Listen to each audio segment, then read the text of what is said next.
Herkese güzel günler diliyorum. Bugün iç sesimizden, sezgilerimizden ve iç sesimizi nasıl duyabileceğimizden kısaca bahsetmek istiyorum. İç ses, ön sezi, sezgi hepsi aynı şeye işaret eder. Bizleri bir şeyi yapıp yapmamaya yönlendiren hisler ve düşüncelerdir.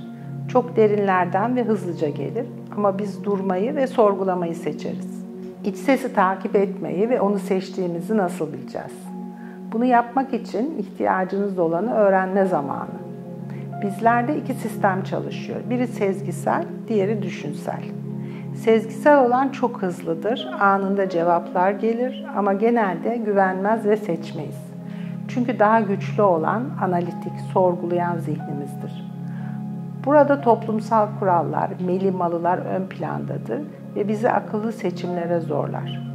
Daha yavaş çalışır ve sorularımıza diğeri kadar hızlı yanıt vermeyebilir.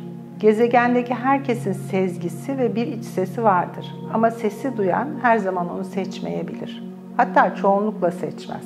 Sezgiler tüm yaşam deneyimlerinden gelen ve bizim bedenimizdeki hayat bulmuş kayıtları çok hızlı bir şekilde tarayarak bize uygun sonucu sunar. Enerji boyutundan ve sonsuzluk bilgeliğinden çalışır. Böylece bir şeyin bize gerçek mi, sahte mi, doğru mu, yanlış mı, iyi mi, kötü mü olduğunu söyler. Ama insan aklı somut veriler istediğinden bu çıktığı görmezden gelir ve daha yavaş, daha kısıtlı bir iletişim sistemine başvurur. Bu sistem sadece bu yaşamdan öğrendiğimiz kesin ve somut bilgileri, yaşanmışlıkları değerlendirip sonuç çıkardığı için kabulü daha kolaydır ama sonuç çoğunlukla hata verir. Bizler de aslında baştan beri hissetmiştim ama önemsemedim diyerek hayıflanır dururuz. İç sesini dinle. O sadece senin iyiliğini istiyor. Davranışsal olarak sana uymasa da o hep çözüme çalışır. Sezgiler güçlü bir insan yeteneğidir. 6. his olarak da tanımlanabilir. Ancak 5 duyu algısından çıkıp ona ulaşabiliriz. Onu sürekli sizi kollayan bir arkadaş, güvenilir bir dost gibi de değerlendirebilirsiniz. Bir yere gittiniz ve sebepsizce kendinizi huzursuz ve tedirgin hissediyorsanız, bilin ki iç sesiniz sizi hiç terk etmeyen arkadaşınızdan haber var. Görmezden, duymazdan gelmeyin derim. Sezgisel hisler her zaman doğru sonuç verir mi? Orası şüpheli. Bunun için sezgilerim veya iç sesim diye duyduğun her zaman doğru olmayabilir. Çünkü başlangıçta ayırt etmek o kadar da kolay değildir. Her şeyde olduğu gibi bunda da zamanla ustalaşırız. Sezgi bizi biz yapan şeyin bir parçasıdır. Bir şeyin nedenini bilmeksizin tam olarak açıklayamadan hissetme ve bilme yeteneğidir. Kökleri eski ruhani bilgilere dayanır. Şimdi spiritüel araştırmacılar ve psikologlar tarafından incelenmekte ve araştırılmaktadır. Kimse halihazırda tam olarak nasıl olduğunu ispatlamış durumda değil. Sezgilerin doğru olup olmadığını nasıl anlarız? Sezgiler hep doğrudur. Biz genelde duygusal kararlarla sezgilerimizi karıştırdığımız için sorun yaşarız.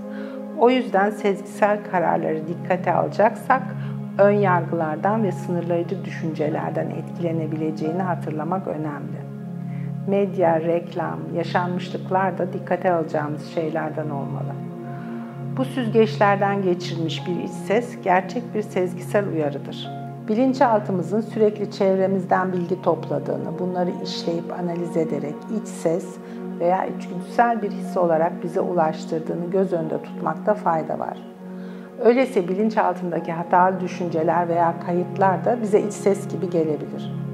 O zaman akıllara bunları nasıl ayırt edeceğim sorusu da gelebilir. Bunun için öncelikle dikkat edip hayatımıza almamız gereken şartlar. 1. İşaretleri fark etmek. Eş zamanlılık en belirleyici işaretlerdendir.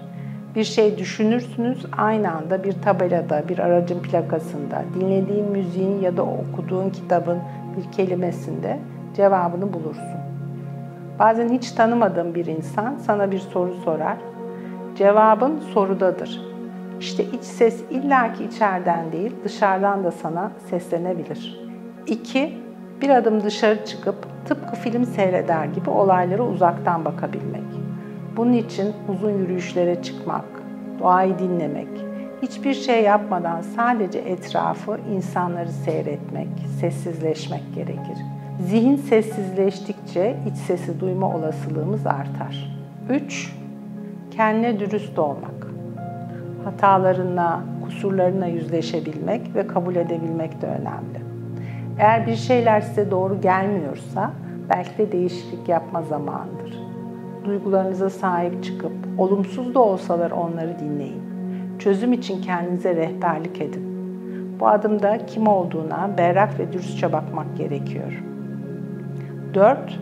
Kendine zaman ayırmak. Arada bir mola vermek bir ihtiyaç. Bunu yapmaktan geri kalmamalıyız. Son zamanlarda hepimiz kendimizden çok ekranla vakit geçiriyoruz. Dizi, film, sosyal medya, iş güç derken içe dönüp kendimizle kalacağımız zamanlar çok azalıyor. Burada en iyi çözüm zaman zaman dijital detoks yapmak. Haftanın hiç olmazsa bir günü ya da belirli bir saat aralıklarında dijital detoks yapabilirsiniz. 5. Anda kalmayı öğrenmek, duyuları harekete geçirmenin en etkili yöntemidir. Dünyayı 5 duyuyla algılıyoruz ve bunlar ne kadar gelişirse sezgiler de o kadar güçleniyor. Hayatın her alanında duyuları çalıştırma hatırlatmaları yapmalıyız. Aldığımız havanın kokusu, damağımızdaki yiyeceğin veya içeceğin bıraktığı tat, belki güneşin ısısı, etraftaki sesler. Bunlar bizi ana getirir ve zihni sağaltır, susturur. Zihin sustukça iç ses güçlenir. Bu 5 adımı günlük hayatınıza alacak olursanız sezgilerinizi güçlendirirsiniz.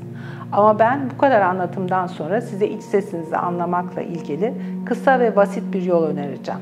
İç ses her zaman yapıcı konuşur. Git konuş der, sen yaparsın der. Cesaretlendirici ve çözüm odaklıdır.